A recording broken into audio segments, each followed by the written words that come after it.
When my phone rang that morning, I didn't think much of it. But then I saw the name on the screen, my lawyer. His voice was urgent, almost shaking as he said, "Call me immediately." I sat there, heart pounding, as he began to unravel a truth so dark, so unthinkable, that it left me frozen in my chair. It wasn't about strangers. It wasn't about business. It was about my own son. And when he finished, I realized nothing in our family would ever be the same again. Before we continue, please subscribe to the channel and let us know where you're listening from in the comments. I never thought grief could make a man invisible, but that night I learned it could. My wife had been gone only 6 weeks. 42 years of marriage vanished into a headstone and a patch of grass that still looked too raw, too freshly turned for me to accept.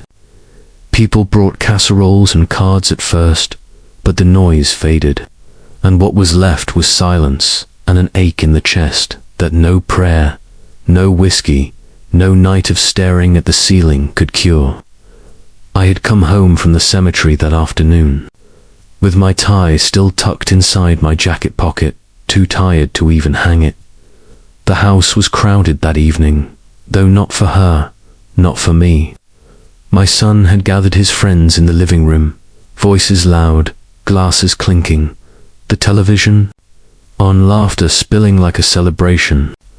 I walked in and paused at the doorway, expecting to be greeted, expecting perhaps a word about how Mum used to hate noise after sundown.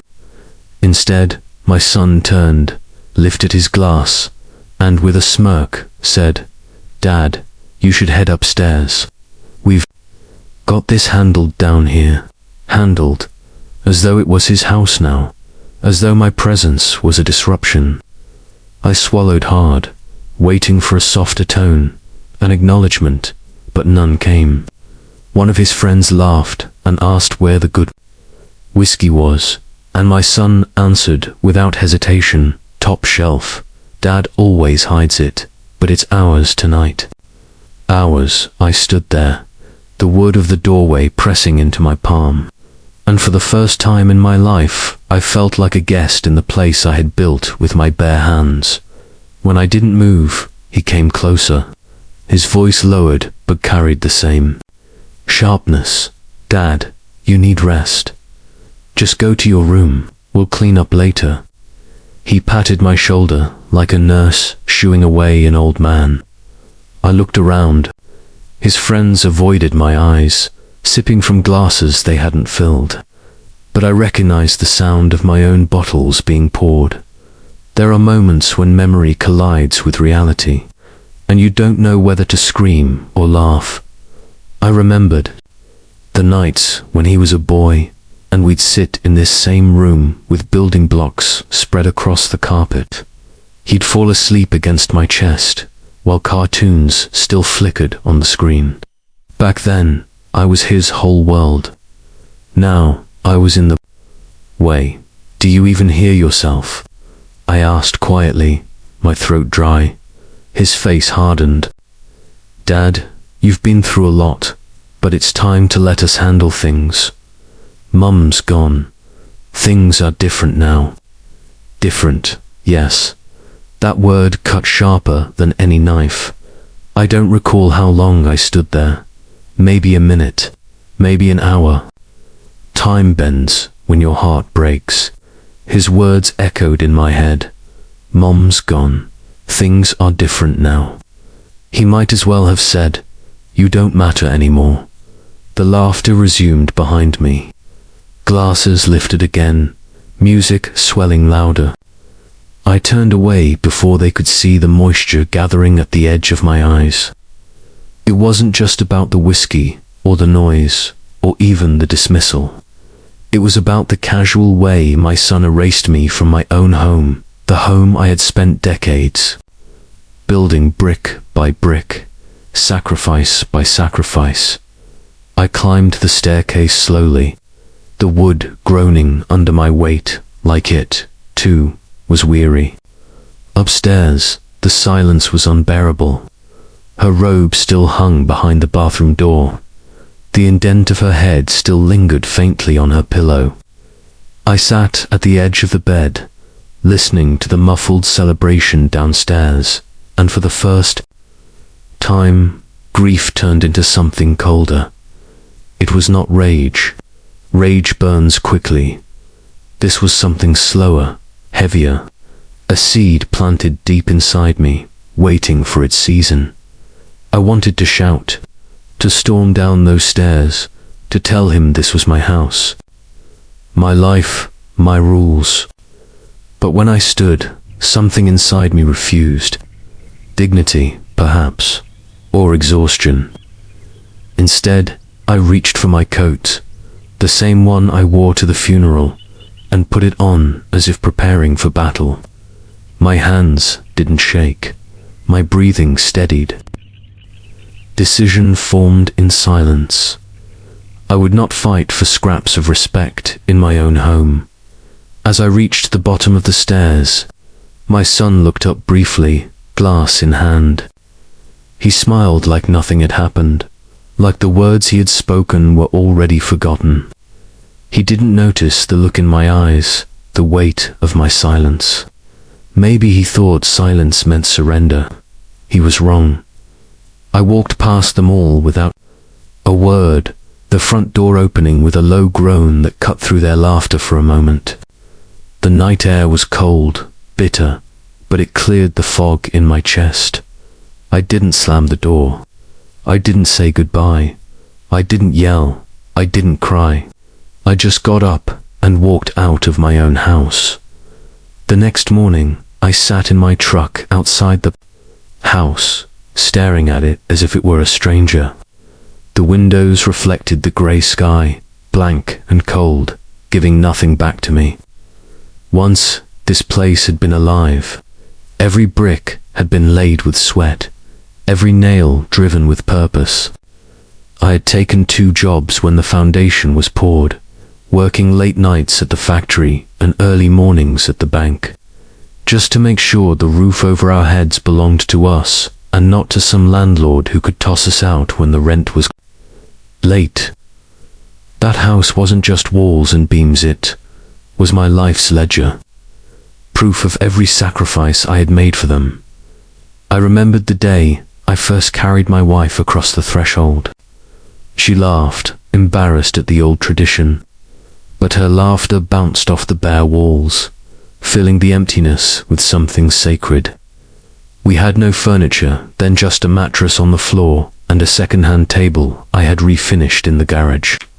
But it didn't matter. The smell of fresh paint, the echo of our footsteps, the promise of a family that was enough. Years later, the rooms filled with more than furniture. They filled with sound. My son's laughter as he chased his sister through the hallway, the sharp barking of the family dog who never seemed to tire of guarding us, the clatter of dishes on Sunday evenings when neighbors would drop by for dinner. Even the arguments slamming doors, raised voices were part of that music. The house held it all. The walls were witnesses. There was a spot on the kitchen floor, by the refrigerator, where the linoleum had warped from the time my son spilled an entire pot of soup while trying to surprise his mother on her birthday. She scolded him through her laughter, and I got down on my knees to clean every drop. I told him not to worry. The stain would remind us forever of his good heart. For years afterward, every time I stepped there, the slight unevenness brought back that day his sheepish grin, her gentle smile in the living room. The fireplace still bore a tiny crack from when my daughter, no taller than my waist at the time, had run too quickly during a game of tag. She bumped her head and cried until I carried her in my arms, pressing an ice pack against her temple. Later that night, I filled the crack with plaster, but left it visible, like a scar that marked not only the wall, but also our resilience as a family. The backyard was no different. I had torn up my hands building the swing set, hammering wood.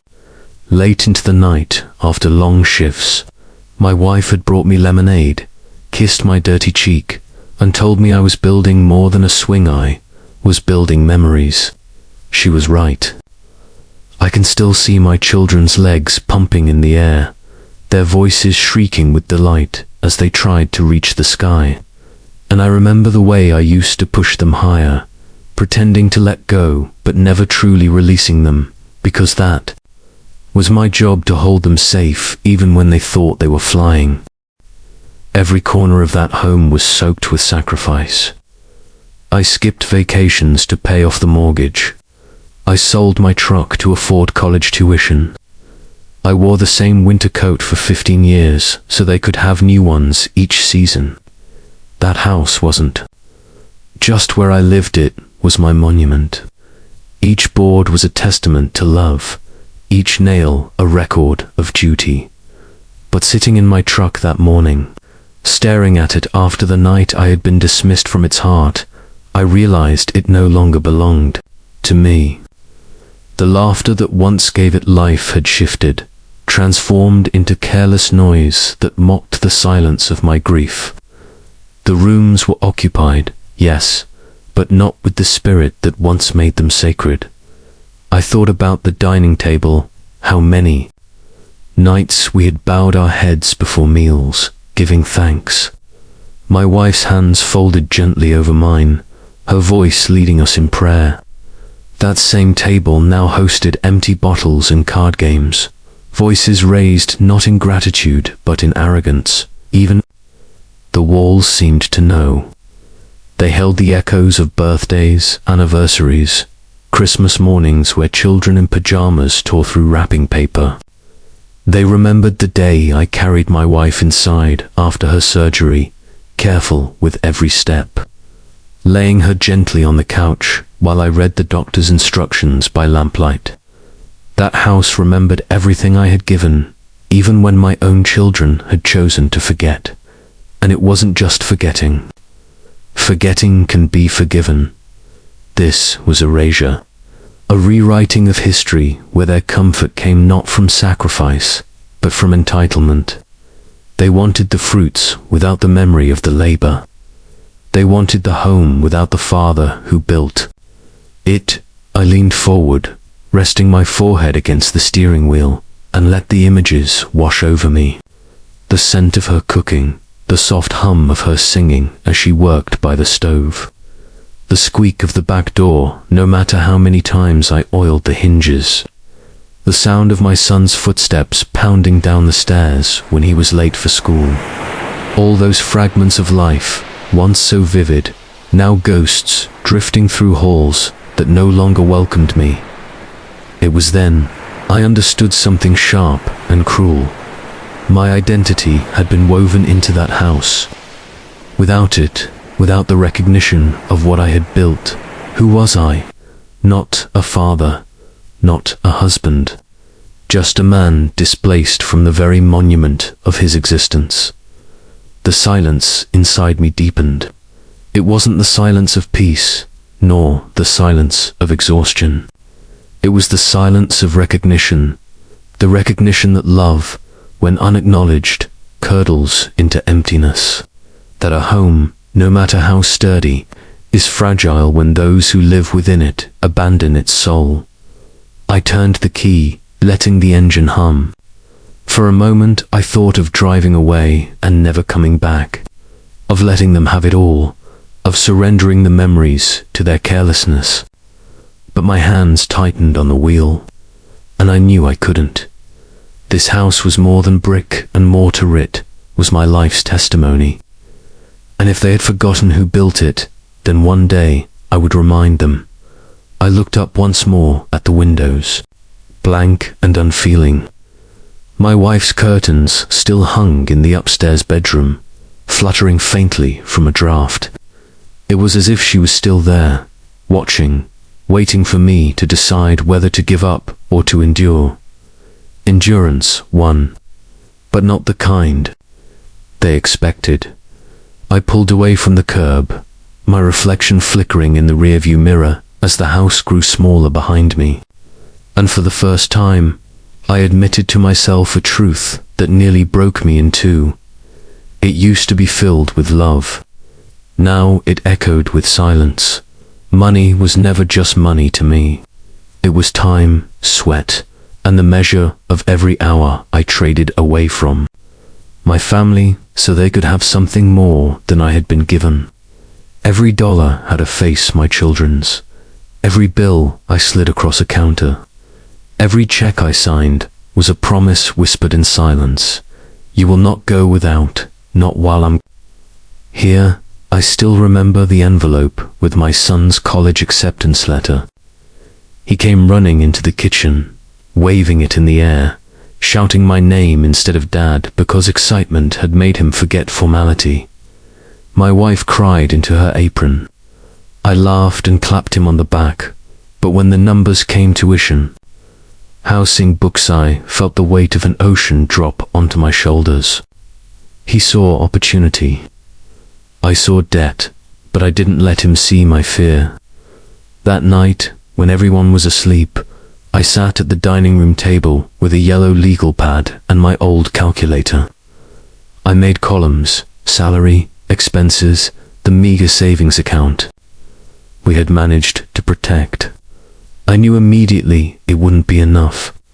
The factory paycheck barely covered the mortgage and utilities. The bank job gave me stability, but not luxury. College would drown us. Unless I stepped into waters I had sworn I'd never wade in again. Loans. I went down to the credit union 2 days later, wearing my best suit, the same one I had worn at my wedding, and sat across from a manager half my age. He looked at me like another file to be stamped, another signature to be gathered. I signed my name so many times that morning it felt less like handwriting and more like bleeding.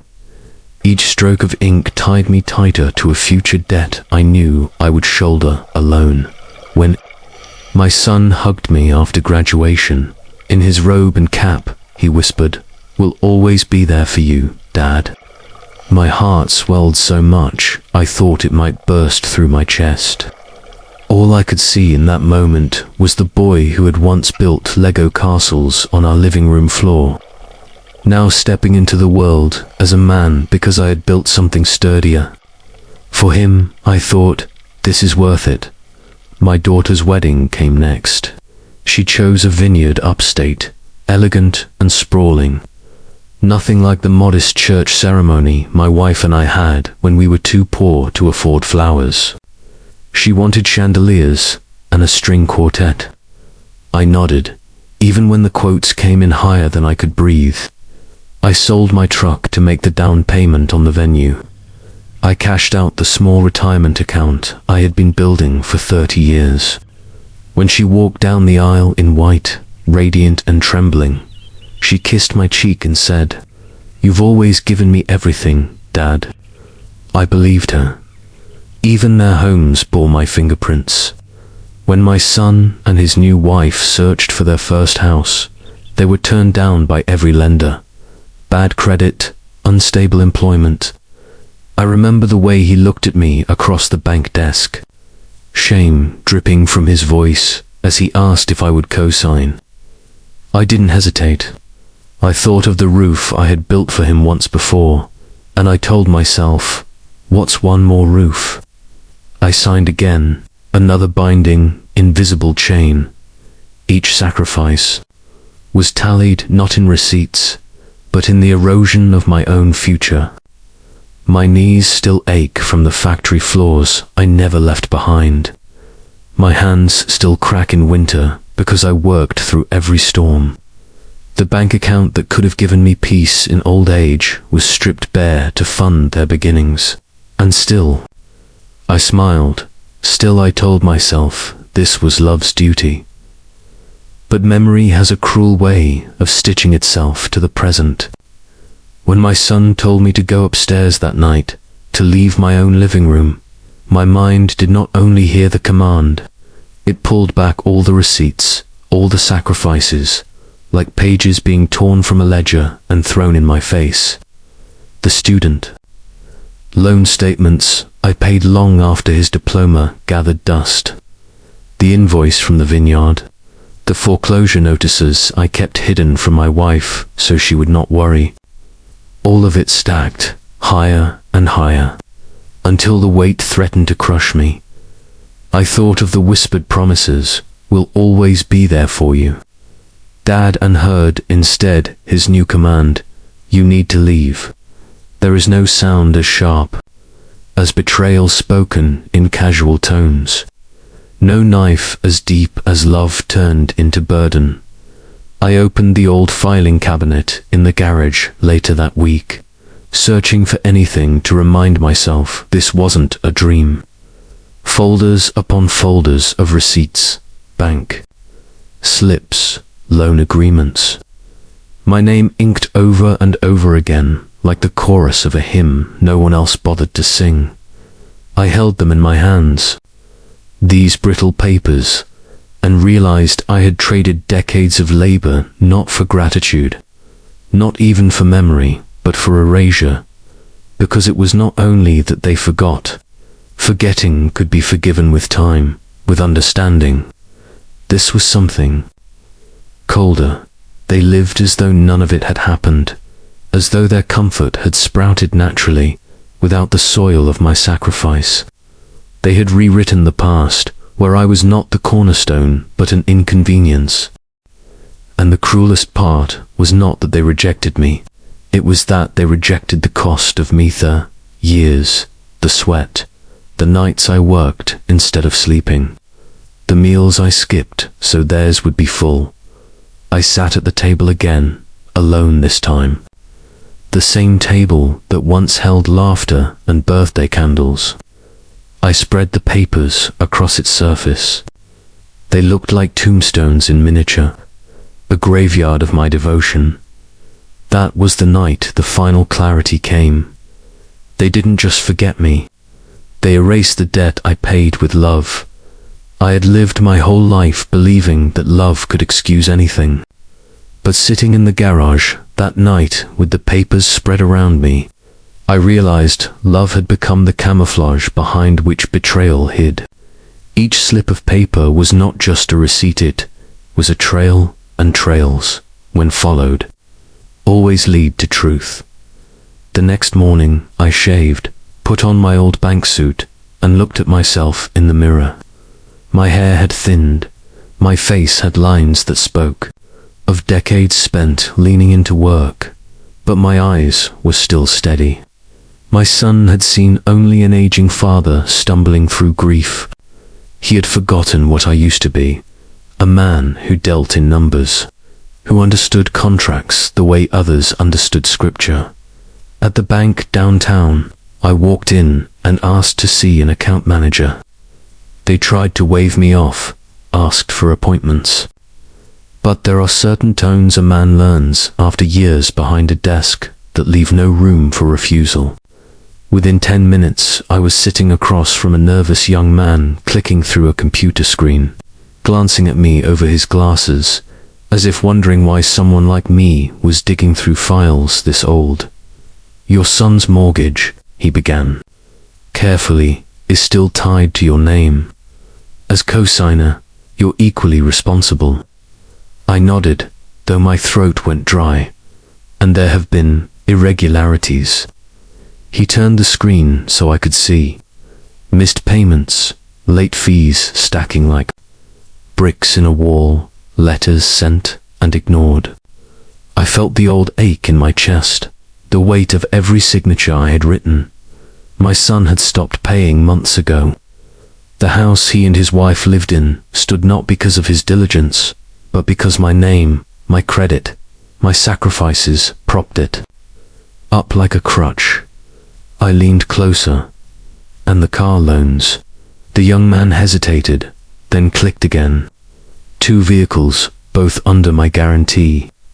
One was already defaulted, repossession imminent." My hand twitched, remembering the day my son stood in the driveway, jangling the keys of that car like a trophy, thanking me with a quick hug before rushing off with his friends. That hug had cost me more than he ever knew. I asked for copies. Pages slid from the printer, still warm, ink sharp. I stacked them neatly, as though order could lessen their sting. But the worst was yet to come. At my lawyer's office, an old colleague who still owed me the respect of friendship, I laid the papers on his desk. He read silently, glasses perched. Low, the clock ticking too loudly between us. Finally, he sighed, heavy as an anvil. Your name isn't just on these debts, old friend. It's on a bankruptcy filing. My stomach dropped. He pushed another document toward me. My son had filed for protection months ago, listing assets and liabilities, and on the liability side, my name glared like a scar. He had wrapped me into his failures, legally binding me to every misstep. I wasn't just a guarantor anymore. I was a debtor. He didn't tell you. My lawyer asked quietly. I shook my head. Words failed. He leaned back, removing his glasses. You're responsible for half of this, maybe more. Courts don't care about sentiment. To them, your signature is your bond. He knew that. The room swam. I clutched the edge of the desk to steady myself. Betrayal by neglect is one thing. Betrayal by design is another. My son hadn't simply forgotten me. He had buried me alive. Under his debts, trusting I would never dig my way out. I gathered the documents into my briefcase, my hands steadier than my heart. On the walk home, the city looked different. Every passerby seemed to know something I didn't. Every building loomed like a judgment. I thought of my wife, of the sacrifices we made, of the promises whispered over graduation gowns and wedding vows. I thought of her last days, how she had asked me to take care of the children, to make sure they were never lost. I had kept that promise too well. At home, I spread the documents across the dining room table. Mortgages, loans, credit cards, bankruptcy. Filings all pointing to me as the foundation of their survival. It wasn't just that they leaned on me. They had built their recklessness on the assumption that I would hold, that I would never break, that my love was an inexhaustible resource, a well that could never run dry. But as I stared at the papers, something shifted inside me. Grief sharpened into clarity. I was not only a father, not only a husband. Before all that, I had been a professional. I had been trained to read between the lines, to notice the claws that trapped the careless, to see the trapdoor others overlooked. They had mistaken age for weakness, silence for surrender. I picked up the pen lying on the table. My hand didn't tremble. For the first time in weeks, I felt alive, not with joy, but with purpose. Revenge, I realized, does not come in shouting. It comes in signatures, in clauses, in silence that waits until the right moment to speak. They thought I was grieving. They forgot I was trained for this. The first thing I did was take the papers off the dining table and move them into my study. I closed the door behind me, not to keep others out, but to keep myself in. That room had always been a sanctuary of order shelves lined with old ledgers. Law books I had once used when I handled estate accounts at the bank. Even the heavy brass lamp I had bought in my 20s, when I believed knowledge could outshine poverty. If they thought I was an old man stumbling in the dark, they had forgotten I had lived my entire life with light in my hands. I began with lists, columns of debts, assets, dates, contracts. I wrote my son's name on one side, mine on the other, and drew arrows where his irresponsibility had tethered itself to my existence. The arrows were many. They looked like spears, But lists alone wouldn't save me. I needed tools. I called in old favors. The first call was to an accountant I had trained decades earlier.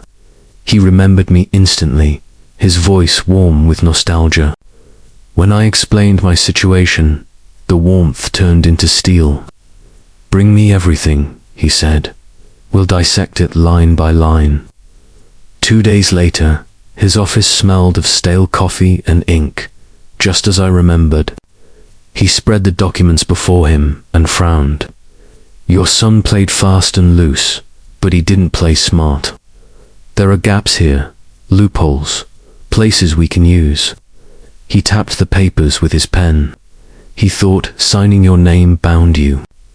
He forgot binding works both ways. That sentence burned itself into my mind. I leaned forward, hungry. "Explain." He showed me clauses, subclauses, provisions buried in the fine print. He spoke of liability that could be shifted, assets that could be frozen, contracts that, with the right filing, could reverse obligation. He explained bankruptcy law like it was a game of chess. I listened, nodding slowly, as the old instincts woke inside me. Numbers and statutes, once the dull hum of daily labor, now became weapons sharpened by betrayal. From there, I reached out to a lawyer I had once trusted with estate cases. She was older now, sharpered, with a reputation for precision. I laid out the situation. She studied me for a long moment before speaking. "You're not here for protection," she said. "You're here for strategy." She was right. Together, we began constructing a fortress of paper. Subpoenas for records, filings for liability separation, discovery motions. The more we dug, the more we uncovered credit cards in my name I had never touched, business ventures linked to my son's signature but tethered by my guarantee. Each one was another attempt to use my love as collateral. Each one would now become a rope I could pull. I spent nights hunched over my desk, glasses slipping down my nose, reading through reports, until dawn. My wife's photo sat on the corner of the desk, watching as though silently approving the transformation. I was no longer just a grieving husband. I was returning to the man I had been before family dulled my edge, the strategist, the banker, the one who could stare at a page of numbers and see a battlefield, and make no mistake, it was a battlefield. I ordered credit reports from 3 agencies, scrutinized every line. I filed inquiries with the county clerk's office, uncovering property deeds and liens they thought buried under bureaucracy. I traced transfers from accounts I had once opened for future savings, only to discover they had been drained long ago to fund pleasures I was never told about. Vacations, jewelry, cars all financed with the ink of my name. Every discovery hardened me further. But I didn't slam my fists or shout into the night. That was not my way. My revenge would not be noise. It would be silence, signatures, filings, that slipped through the system unnoticed until they closed like a trap. I remembered something my mentor once told me at the bank. Contracts are like cages. The fool sees freedom in the open bars. The wise man sees the lock. My son had lived like a fool. I was done being the lock that held him safe. Now I would be the key that snapped it shut. Week by week, I built my case. A thick binder grew on my desk, each section tabbed, each document copied 3 times. I labeled everything meticulously: mortgages, loans, vehicles, businesses. Red ink marked the places where liability could shift. Blue ink where his negligence shone through. Black ink where my own name was tethered unjustly. I created timelines, cross-referenced payments, highlighted signatures. The binder became more than paper. It was a weapon. By the time I closed it one late evening, I felt something I had not felt since my wife's passing clarity. I sat back, folded my hands, and let the silence of the room fill me. They thought I was weakened by loss. They thought grief had left me blind. But grief, if harnessed, sharpens vision. I would not yell. I would not beg. I would not even warn them. You don't play chess with someone who invented the board. There is a certain silence that comes after the first stone is moved, when the landslide has not yet begun, but gravity has already claimed its prize. That was the silence I lived in, watching as the slow unraveling began, not with explosions, but with whispers, with papers sliding into mailboxes, with phones that rang at the wrong hour. The first sign came in the form of rejection. My son walked out of a bank one afternoon, his tie loosened, his wife trailing behind with her lips pursed in anger. I sat across the street in my car, unseen, watching. He had tried for another loan, another attempt to patch the holes he had cut into his own ship. But the bank had learned what I already knew. The rejection letter he clutched in his hand might as well have been a death sentence for his ambitions. He tore it in half before he even reached the car. His wife scolded him, her voice sharp, echoing faintly across the parking lot. He didn't answer. It didn't stop there. One by one, the walls, he thought indestructible, began to crumble. His small business venture he had poured money into without thought. Some half-baked dream of restaurants and investors went under. I read about it in the local paper, the closure noted in a single line, buried between classifieds and auction announcements. He hadn't even told the family. Pride, I suppose. But pride doesn't pay creditors. I never celebrated. I never laughed. I only watched the cracks spread from money to marriage. I began to hear the arguments before I saw them. Their voices carried through thin walls and across driveways when I passed by. She accused him of lies, of false promises, of dragging her. Down with him, he shouted back, blaming everyone but himself. Neighbors began to whisper, closing curtains when the shouting grew too loud. At night, I sometimes heard him leave, slamming doors, his car tires screeching against the pavement. But by dawn, the car often returned on a tow truck, broken down. Yet again, every failure piled onto the next, like wet logs on a fire that refused to burn. And then came the letters. I know the look of a foreclosure notice from miles away. The thick envelope, the government seal, the formal weight of finality. I watched him open one on the porch, his hand trembling as though he could already feel the ground shifting beneath. His feet, his wife snatched the paper from him, scanning it quickly before collapsing into the porch chair with her face in her hands. He said nothing. He only stared into the distance, jaw clenched. The boy who once promised he would always be there for me now, standing as a man who could not even be there for himself. Through it all, I remained silent. Not a call, not a note, not a visit. My presence was a shadow, unseen but felt. I walked past their house sometimes, letting the wind carry my steps, letting them wonder if I knew, if I cared, if I would come. But I didn't. That was my revenge. Interference, not confrontation, but absence. You see, water can give life, but its withdrawal kills more efficiently than fire. They had thought of me as endless rain, pouring into their lives whenever they thirsted. But now, without it, their soil cracked, their roots shriveled, and they discovered too late that dependence, once broken, becomes drought. It happened on a Sunday evening, when the sky had already begun to bruise into twilight. I heard the knock before I saw their faces.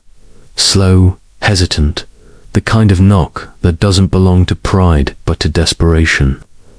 I opened the door, and there they were, my son and his wife, standing on the porch like ghosts returned from a storm.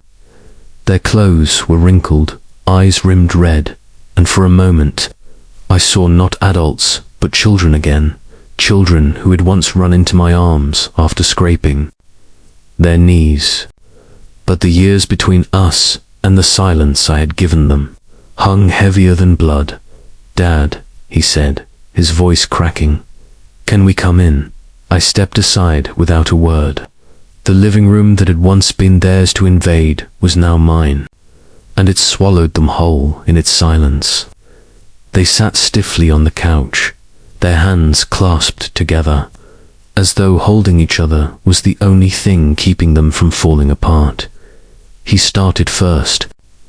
"We're in trouble." His eyes flickered away, unable to meet mine. "The bank won't help us. The creditors keep calling. They're saying we might lose the house." "The kids," his voice broke then, and his wife pressed his hand. She took over, her tone softer, practiced.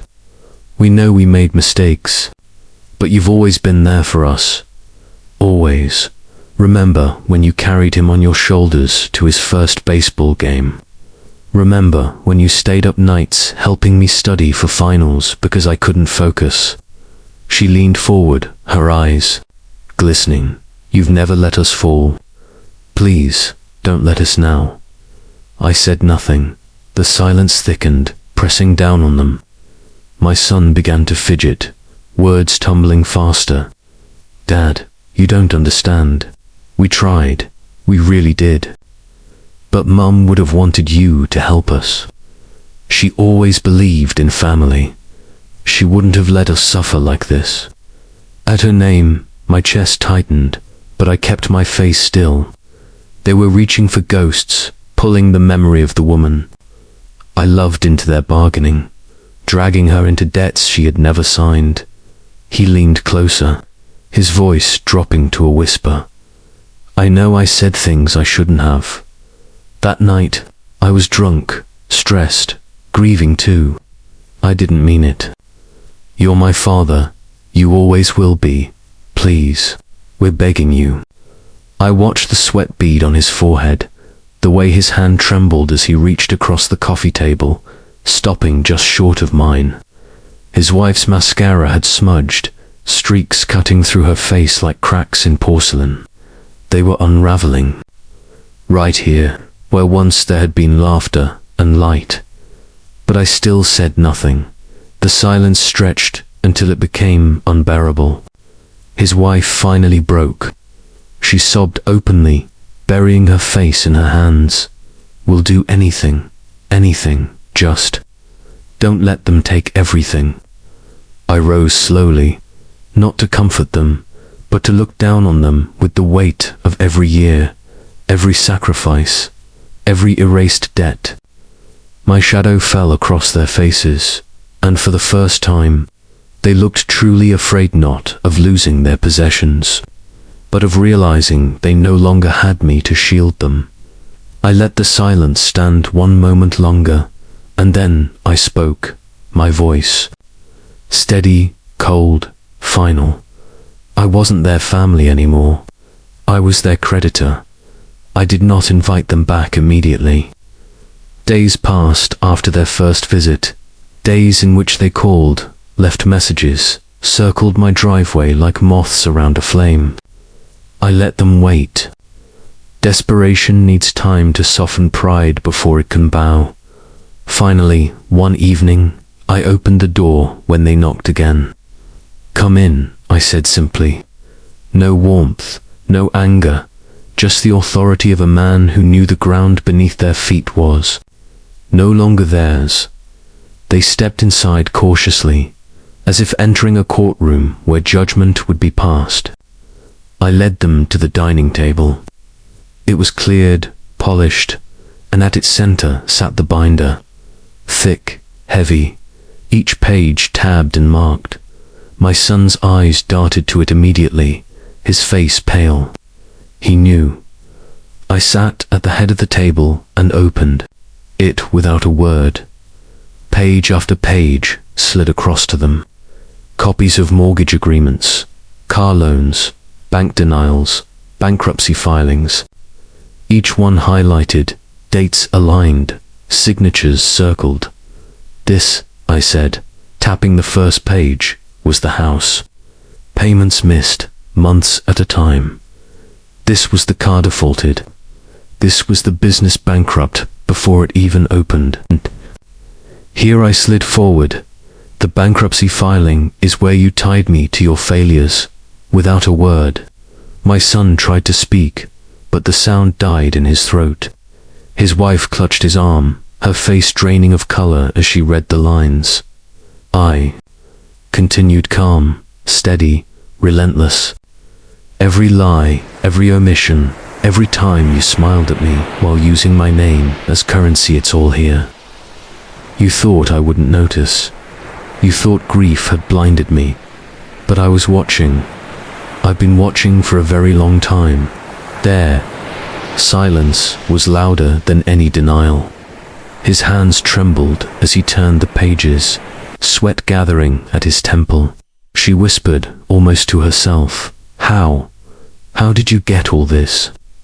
I leaned back, folding my hands. I never stopped being who I was. You only stopped remembering. For the first time since this began, the power shifted. I saw it in their posture, their eyes. They were no longer children, demanding. No longer manipulators, twisting my love. They were defendants, and I was no longer father. I was judge, jury, executioner. My son swallowed hard, his voice breaking. "Dad, please." I didn't raise my voice. I didn't need to. I let the silence hold them prisoner until their shoulders sagged under its weight. Then I closed the binder with one decisive thud that made them both flinch. I looked directly at him, then at her. My words were measured, deliberate, heavy with finality. "Let's talk terms." They sat frozen as the binder loomed between us, its weight heavier than any stone. I let the silence stretch until it cracked them open, then I spoke. "I will help you," I said, calm as the tick of a clock. Relief flickered across their faces, too soon. I raised a hand before they could speak. "But on my terms, not yours. And my terms are not negotiable." I slid a paper forward. First, a public apology, not whispered in this room. You will stand before the family you misled, the neighbors you deceived, and you will speak the truth that every comfort you enjoyed came from my sacrifice. You will name it aloud. My son stiffened, shaking his head. "That's humiliating." "Yes," I replied. "Humiliation is the currency you owe." Another paper, second, legal contracts. You will sign every document my lawyer prepares. Every account tied to my name will transfer into my control. No more secrets, no more games. You will live under the rules you once dismissed. His wife spoke this time, her voice sharp with fear. "That's not fair." I leaned forward. "Fair ended the moment you forged your survival with my name." I opened the binder again, pointed to another section. Third, obedience. Financial decisions will not belong to you anymore. You will consult me every month, every choice. Consider me your guardian, or consider yourself homeless. His jaw tightened. Pride flared for a moment, the last ember of defiance. "We're not children." I met his eyes, then stopped behaving like them. Finally, I pushed forward the last sheet. Therapy. You will attend together. You will face the truth of your greed, your lies, your entitlement. and I will see proof." They stared, stunned, their silence louder than their protests. Then my son slammed his hand on the table. "This is too much. We came for help, not to be shackled." I didn't flinch. "Then leave. Walk out that door. The banks won't open for you. The creditors won't forgive you. You have nowhere else to go. The choice is yours." His wife's eyes brimmed with tears. She tugged at his sleeve, whispering harshly, "We don't have a choice." He pulled away, fists clenched, but the fight drained from him. Slowly, painfully, he lowered his head. "Fine," he muttered. I didn't smile, I didn't soften. I pulled out my checkbook, the same one that had carried them through school, weddings, houses. My pen moved slowly, each stroke deliberate, as though carving a verdict in stone. When I finished, I tore the check free with precision. I held it between two fingers, not handing it over yet, making them feel the pause, the weight of it. Their eyes locked on it like starving men staring at bread dot. At last, I placed it on the table, sliding it across the polished wood. My voice was quiet, but it cut sharper than any blade. Mercy isn't free. The night they left, the house returned to silence. Not the hollow silence of abandonment, but the full silence of resolution. Like a book finally closed. Their footsteps faded down the porch, the door shut softly behind them, and I was alone again. Only this time, I did not feel abandoned. I felt restored. I walked through the rooms, slowly, touching the walls, the woodwork, the furniture scarred, with memory. For months, I had seen this place as a burden, a mausoleum of sacrifice that no one respected. But now, with the binder still resting on the table, I understood it differently. This house had endured not because of them, but because of me in the kitchen. I lingered by the warped patch of linoleum near the refrigerator, running my shoe across it. I could almost hear the echo of my son's laugh, the clatter of spilled soup, the sound of my wife teasing him gently. In the living room, I brushed my hand along the crack in the fireplace plaster, remembering the night I carried my daughter after she'd fallen, her small head pressed to my shoulder, her tears soaking my shirt. Every scar in this house was a scar of love, and now I no longer feared that they had been erased. I had preserved them, whether anyone else remembered or not. Upstairs, I paused at the doorway to our bedroom. Her robe still hung on the back of the door, untouched, a fragment of her presence. I sat at the edge of the bed, picked up the framed photo from the nightstand, her smile soft, her hand in mine, a younger version of us when hope was still new. I held it in my palm, my thumb brushing across the glass. I kept my promise. I whispered, "They can't destroy what you and I built." They tried, but they forgot, was trained for this. For a long while, I sat in that stillness, feeling not grief, but peace. It was a strange peace, forged not by forgiveness, but by boundaries drawn in iron. My children had begged, pleaded, broken themselves against their own failures, and I had not raised my voice. Justice had not, roared it had whispered, and its whisper was louder than their cries. When I finally returned downstairs, I extinguished the lamp in the study, leaving the binder closed on the table. I no longer needed to study its contents. The power had already shifted. They knew it. I knew it.